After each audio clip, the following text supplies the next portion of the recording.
All right, what's going on, guys? Welcome back to the channel. In this video, we're going to be going over Beedrill, one of my favorite decks in the entire format right now. And that's simply because of the fact that it is literally the band attack deck that I played back when I first started. This was a deck that I had success with when I hadn't had success before, so it was always going to hold a special place in my heart. And basically, upon reveal, I knew I was going to be playing Beedrill. Can do 110 for each Beedrill that you have in play. So obviously, we're going to be running a super thick line of Beedrill. So we're going to go ahead and start off. Of course, we're going to be playing a 4-4-4 line of Beedrill. So we want to get this out as soon as possible, as consistently as possible. And I didn't want to just net deck the NAIC list, so I've been just kind of monkeying with this in my own free time. And we're going to try to get it. There we go. That's a little better. But yeah, so we got the 4-4-4 line. We want to see our Weedles early. We want to see our Kakunas early. And the way we're going to have a little extra consistency is going to be, no surprise, with the Dunsparce line. So we're going to be playing a 4-3 line of this, and I'm trying out one copy of the Free Retreat Dunsparce. So it's got the Runaway Draw. Basically, you draw 3 cards, it goes back into the deck, you reshuffle, and if you have a bunch of Dunsparce out in play, you can just basically start spamming this and thinning your deck out. And then lastly, we're playing one Pheasantipity. I know originally I said I wasn't a fan of this card. However, this is really good with this deck. That extra 3 can definitely benefit you quite a bit, especially after one of your Beedrills goes down. My tripod's trying to move. There we go. So there is that. So that's a Pokemon line. I want to play the Rapska, like a 1-1 Rapska, because that is very helpful. I just haven't been able to fit that into the deck yet. Now we're going to go into the heart and soul of this entire deck. This is why this deck worked, and that is going to be 4 copies of Forest of Vitality. So this is a absolute must-have 4-of card. I hate that the glare is right there.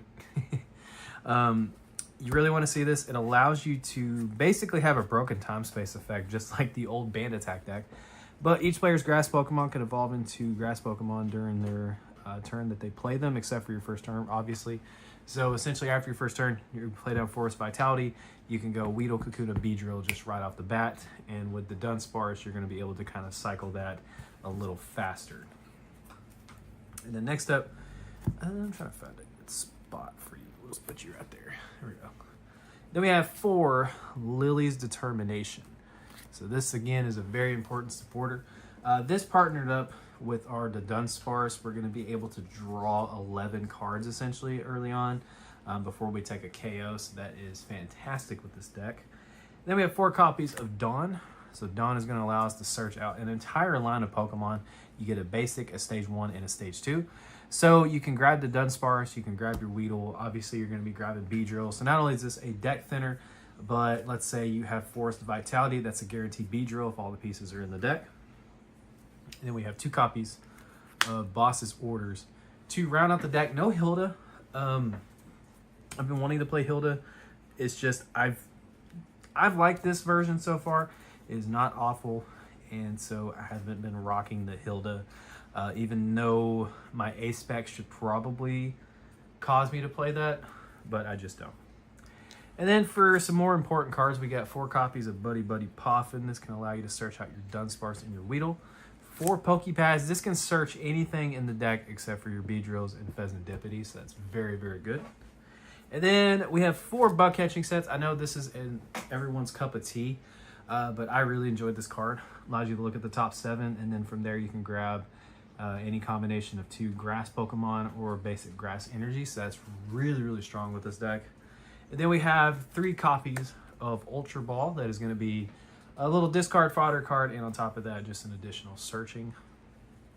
And then we have 3 copies of Night Stretcher in this deck as well. So we have 3 copies of Night Stretcher. This will allow us to basically grab out an energy, or we can grab any of our pieces here of the Beedrill line. And then our other recovery card, and this is why I think I don't play enough recovery, but I don't want to clog the deck with it. We have 1 copy of Sacred Ash. This right here, combined, if you grab just Pokemon, can grab you 8 Pokemon. So that is not too bad. It also gives you a little flexibility for that additional energy as well. And then the last card is a special red card, and I just wanted to try it out. I don't know if it'll stay, but it's a good card, so why not? And then we have 5 copies of basic grass, because obviously we need it. My cat meows every time I record. I was waiting for it. So we got 5 grass energies. Obviously we need this to attack.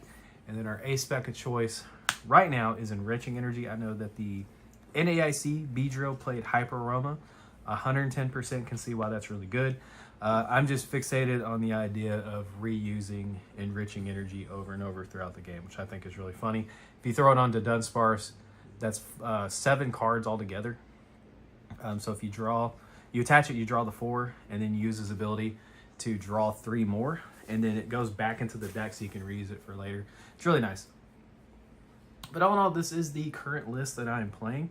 I really want to take it to a locals and try it out. Just a fun locals to see if I can repeat the success that I had with my Mega Lucario deck, which is still alive and well. But if I can recreate that magic and get another first place finish, that would be fantastic. This is what I played in the first round of that tournament, actually. And it took me forever to get my last 2 Beedrills. They got lost in the mail. The seller was nice enough to send a couple more. And of course I could have probably just got my money refunded and bought some cheaper, but the seller was very nice and very understanding that they got lost in the mail, and they sent some right away, and I got them pretty quick. So I was able to put this deck together. I know I'm a little late to the party, but again, I've been dealing with the freaking mailing issues, and I didn't want to just do it on live. I wanted to do it IRL because I've been building a lot of decks IRL, but this is what I'm currently rocking. Hopefully I can make some better tweaks to it soon with the pitch black format coming up. Who knows what changes this deck will have, if any. But I want to say thank you guys so much for tuning into the video. If you did enjoy it, please make sure to give the video a thumbs up and subscribe to the channel if you haven't already. And I will catch you in the next one. Don't forget to like, follow, and obey.